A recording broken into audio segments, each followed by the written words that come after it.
একটাতে আমরা একমত হতে পারি নাই, সেটা হচ্ছে মূলনীতির ব্যাপারে। অভিমান করে বলেছি যে আমাদের মূলনীতিতে একটা জিনিস স্থাপন করা যেতে পারে যে আমরা কখনোই জাতীয় স্বার্থে একমত হতে পারবো না, এটা আমাদের মূলনীতিতে স্থাপন হওয়া দরকার। দুটো বিষয়ে কথা হয়েছে, একটাতে আমরা একমত হতে পারি নাই, সেটা হচ্ছে মূলনীতির ব্যাপারে। এবং গত আলোচনা যা ছিল আজকেও একই আলোচনা হয়েছে, ফলে আমি একটু অভিমান করে বলেছি যে আমাদের মূলনীতিতে একটা জিনিস স্থাপন করা যেতে পারে যে আমরা কখনোই জাতীয় স্বার্থে একমত হতে পারবো না, এটা আমাদের মূলনীতিতে স্থাপন হওয়া দরকার। এটা বলেছি যে এই জন্য যে দেখেন, নতুন যে প্রস্তাবনাটা দেয়া হয়েছে সেখানে অতীতে যেগুলো ছিল, ধরেন 4টা মূলনীতি ছিল: গণতন্ত্র, সমাজতন্ত্র, ধর্মনিরপেক্ষতা এবং জাতীয়তাবাদ।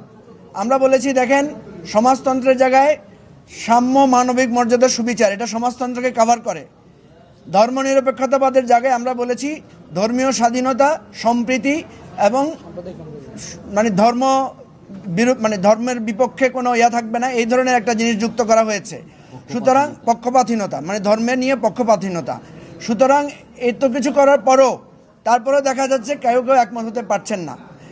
আমরা ওনাদেরকে বলেছি যে আপনারা টেলিভিশনের সামনে দাঁড়িয়ে আপনার দলের মতামত প্রকাশ না করে বরং আপনি যে ত্যাগ করছেন, আপনি যে আপনার দলের মতামতটাকে জাতীয় স্বার্থে অগ্রাধিকার দিচ্ছেন, সেটা হলে আপনার সম্মান বাড়বে। আপনারা অনেকে মনে করছেন যে টেলিভিশনে দেখছে আমি আমার দল বা মতের। বাংলাদেশের শক্তিশালী থার্মিক স্টিল বার ফেমাস স্টিল লিমিটেড তাকে বুলন্দ করে যাব, এই পলিসিটা ঠিক না, এজন্য আমরা স্যাক্রিফাইস করতে বলেছি।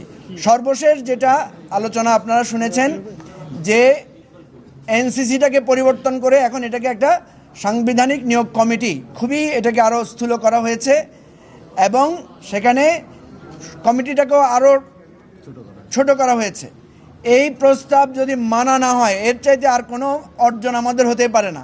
বেশিরভাগ রাজনৈতিক দল আমরা এটা যুক্তি দিয়ে কথা বলেছি এবং যেই কথাটা এটার বিপক্ষে এসেছে যে নির্বাহী বিভাগের ক্ষমতা হ্রাস হবে, আমরা সেখানে বলেছি নির্বাহী বিভাগের কাজ তো আপনার নির্বাচন কমিশন নিয়োগ দেয়া না, এগুলো সাংবিধানিক দায়িত্ব, এগুলোকে সবসময় বলা হয়েছে।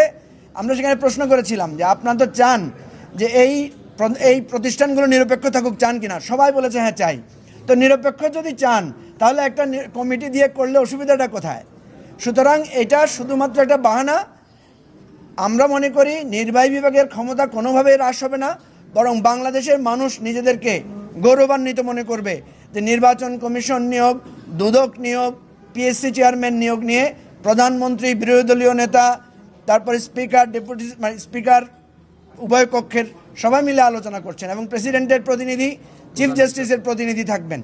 এর চাইতে সুন্দর প্রস্তাব আর হতে পারে না। আমরা এখন চাই, দোয়া করেন যে বিকালের মধ্যে যাতে আমরা এটা নিয়ে একমত হয়ে যেতে পারি।